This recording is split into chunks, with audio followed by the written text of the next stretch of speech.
So on that last little activity, you had to make that choice based upon what you could see, the size of the Axis powers in Europe. Where would you attack and why? And that strategy is the same kind of thing that our commanders in World War II had to consider. And I mean, we were prepared, right? Like, we know this. I mean, right here, you can see it, right? The Selective Service Act gave us an army, but where do we fight? Do we go to the Pacific? Do we go to the Soviet Union? Do we go to Norway? Or do we go to Italy or Germany itself? What do we do?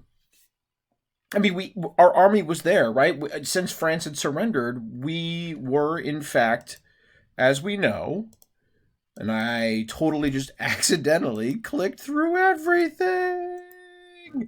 We know that, in fact, right there, the Selective Service and Training Act had been passed. We know that. We know it's there. We know it's been done. So our army is there, right? We've been drafting soldiers from one stop to the other. What we have to do, though, right, is take a step back and recognize that the people that we're working with have different desires when it comes to how we start World War II. And FDR believed that we needed to be in Europe. But the question is, are we actually ready to be there, right? Like, it's clear Stalin wants us to take pressure off the Soviet Union. There's no doubt about that, right? His country is facing incredible pressure, and you saw it on that map. They had taken over huge parts of the Soviet Union. But at the same time, Churchill looks at us and he's like, listen, guys, I've been through the Battle of Britain, right? Like, this is not my first rodeo. You guys don't have any experience. Why would you go right out and attack the biggest fish in the ocean when you are like the size of Nemo? Doesn't make sense. I mean, it's reasonable. FDR agrees with Churchill, and that's why this little section right here is called Off to Africa. It makes sense, but when you're paranoid like Stalin, when you're thinking back about the beginning of World War II, when you get to the end of it, and you're like, well, what's going to happen now? Once everything's all settled, what do we do? You're going to sit back and you go, man, I wonder. Do you think the United States, do you think they agreed with Churchill because they wanted to weaken us? Because we're totalitarian communists? Do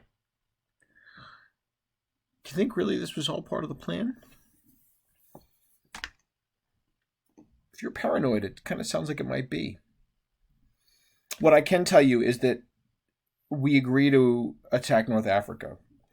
The British have been fighting there for some time. They've been fighting against a guy known as the Desert Fox, Erwin Rommel. He was a creative general, and his troops were excellent at what they did. And they had many early victories against the British. The goal here,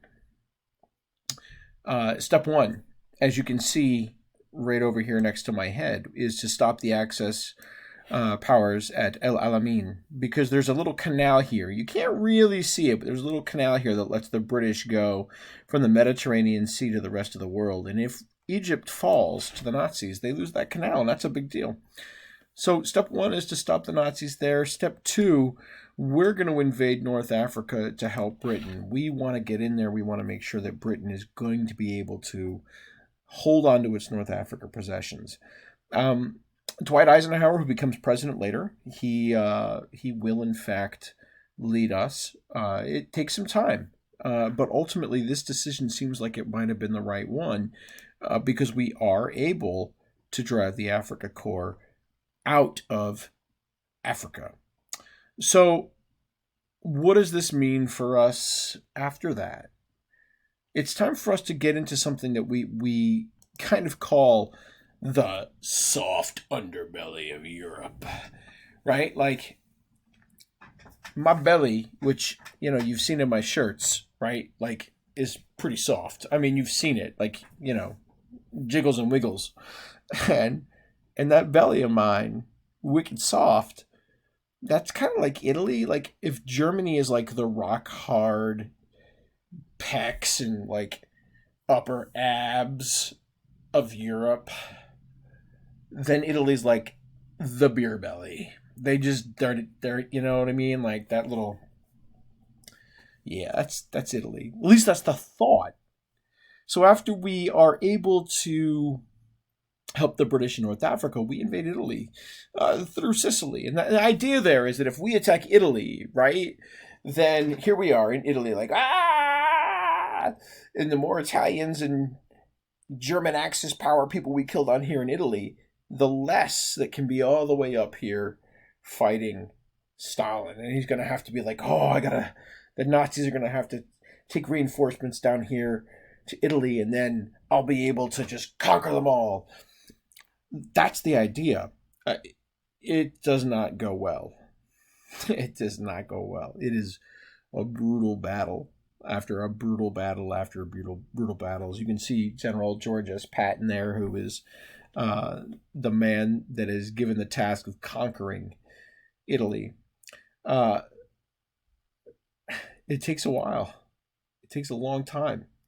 We're talking up until late 1943, a solid 4 or 5 months for Italian leaders to overthrow Mussolini, but Hitler just sends more Axis troops into Italy. They put Mussolini back in power in northern Italy, and we never ever fully conquer Italy. Rome is liberated from the fascists, but we never really fully conquer Italy. And that reality that we're trying to take pressure off of Europe is understood. Maybe not appreciated as much by Stalin and the Soviets, but understood. We'll take a look at why they might not have appreciated it here on the next slide. You're going to take a look at a small little movie clip. And I want you to think about the fighting you see there. Doesn't it kind of look like World War I, but in a city? Watch it and see if you can figure out what I mean. And then we'll talk more about it after you give a short answer.